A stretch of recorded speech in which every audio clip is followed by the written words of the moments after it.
La invaginación intestinal es la obstrucción intestinal más frecuente que se presenta en los niños entre las edades de 5 a 9 meses de edad.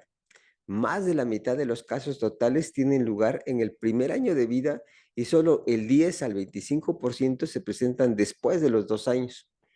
Hay discreto incremento en el sexo masculino y de predominio en temporada de primavera y verano, con una proporción variable entre 2 a 4 por cada 1000 niños. Habitualmente afecta a niños con un estado nutricional adecuado. En nuestras instituciones de atención pública se presentan en promedio anual de 5 a 10 casos por lo menos.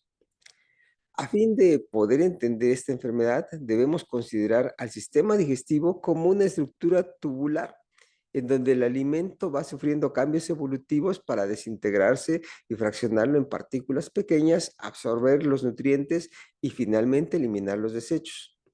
Esta estructura tubular, para cumplir con esas funciones, deberá de contar con una continuidad uniforme sin obstáculos. La zona que más comúnmente manifiesta esa invaginación se relaciona en la conexión del intestino delgado con el grueso. En esta alteración en específico, un segmento del tubo digestivo se introduce en el interior del segmento cercano a su impulso, como si se tratara de un segmento de telescopio, produciendo compresión en la pared intestinal interna contra la externa, disminuyendo su circulación sanguínea, que en forma secundaria, por retención y la respuesta inflamatoria, a la hinchazón de los tejidos y la obstrucción al paso de los alimentos. Al paso del tiempo, la deficiencia en la circulación puede quitar la vitalidad del segmento intestinal. Además, por sustancias liberadas por la inflamación y la fermentación bacteriana, se puede llevar al paciente a una infección abdominal generalizada y a la muerte. Bajo esas condiciones, hay molestias secundarias a los dos procesos. Por el tejido intestinal que no recibe el flujo sanguíneo de una forma adecuada y por la obstrucción a la circulación del alimento. La deficiencia en la circulación sanguínea intestinal va a producir un dolor abdominal muy intenso y el bloqueo en la circulación del alimento va a causar entonces aumento de volumen abdominal, vómitos y la ausencia de las evacuaciones. Las causas que producen esta alteración son variadas y pueden ser relacionadas con las diferentes edades por su frecuencia. No es fácil identificar en los menores de 2 años y es posible en los mayores de esa edad. En ocasiones se originan por antecedente de una infección viral previa a nivel respiratorio superior o digestiva, que va a producir la modificación del tejido en un segmento intestinal. En otras ocasiones, por algún tejido anormal y en otras no se logra encontrar alguna modificación evidente. En forma clásica, la enfermedad empieza de forma súbita, con crisis de gritos y llanto intenso que no se consuelan con las maniobras habituales de los familiares, tomando su cuerpo una posición particular con retracción de sus piernitas hacia el abdomen que induce a pensar que tiene un cólico intestinal. Pueden haber en forma variada movimientos de contorsiones, extensión corporal, arqueamientos, miradas de angustia, sudoración y respiración agitada. Pasado un tiempo, con variable de estas manifestaciones intensas, desaparecen en la misma forma súbita como llegaron a iniciarse. Durante este periodo en el que desaparecen, el niño luce normal o se queda dormido en una forma muy tranquila, reanudando nuevamente el cuadro de dolor intenso de nueva cuenta en forma súbita. La frecuencia de estas manifestaciones de cuadros dolorosos se va incrementando y los tiempos de tranquilidad se van acortando. En ocasiones se preceden con un vómito de coloración amarillenta y conforme va pasando el tiempo puede cambiar el color a un color de tipo verdoso. En cuanto a las evacuaciones, al inicio son normales en cuanto al volumen y posteriormente llegan a ser pequeños. Más tarde pueden estar teñidas con rayas de sangre con aspecto de jalea, que se nota como si fuera un aspecto de refresco de grosella, por mezclarse con el moco intestinal que por sufrimiento del tejido sanguíneo da esa coloración. En ocasiones, durante los momentos de dolor, se pueden llegar a escuchar los ruidos intestinales de una mayor intensidad. La evaluación del cuadro en sus etapas iniciales puede llegar a confundir al médico con alguna alteración digestiva compatible con alguna infección o con parásitos, en especial cuando el umbral del niño al dolor sea muy alto y él no exprese el cuadro en su forma clásica.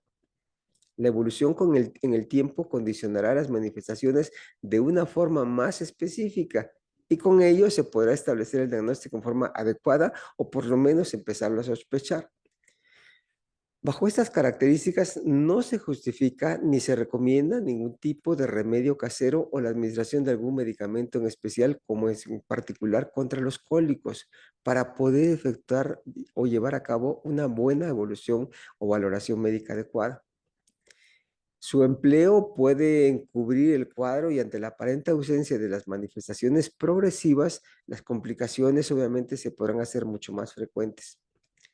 La aplicación de tratamientos empíricos no podrá mejorar la evolución de esta alteración, ya que al actuar por fuera mediante masajes no va a poder desplazar al intestino que se encuentra en el interior del otro.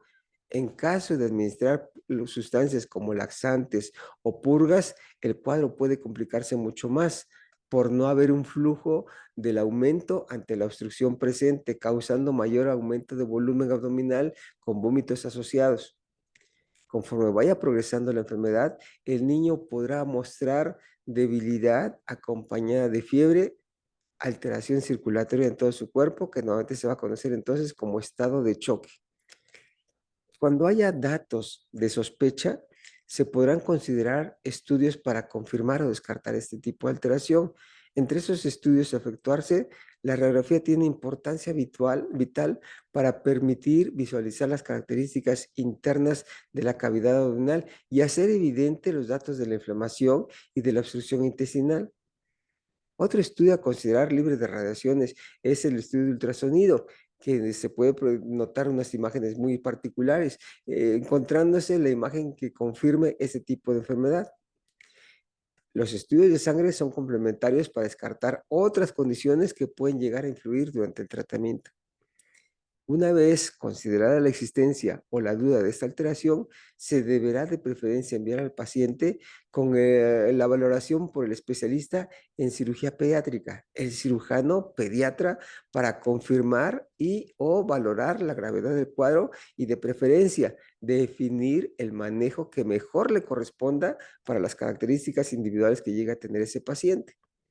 El factor más importante a considerar en el tratamiento de este cuadro es actuar en etapas tempranas para evitar que los tejidos comprimidos no vayan causando mayor hinchazón y tengan mayor compromiso circulatorio con una mayor deficiencia en su circulación. El pronóstico se agrava en la medida que el tiempo va progresando. Como tratamiento en etapa temprana y bajo condiciones especiales del paciente, podrán emplearse algunas alternativas que no son necesariamente por medio de la cirugía. Inicialmente se podrá dejar en observación por un tiempo específico para una factible remisión espontánea. Otra alternativa es el empleo de condiciones técnicas especiales para que por medio de enemas de presión con líquido o con la administración de aire pueda retornar el intestino a su posición original. Y finalmente, si no hay alguna opción de resoluciones previas o las condiciones del paciente empiezan a ser graves, se procede a realizar la cirugía para liberar el intestino de una forma manual directa. O bien, ya si es necesario, realizar retiro del intestino al tener condiciones de que la vitalidad se ha perdido en ese tejido y ya no se puede llegar a recuperar.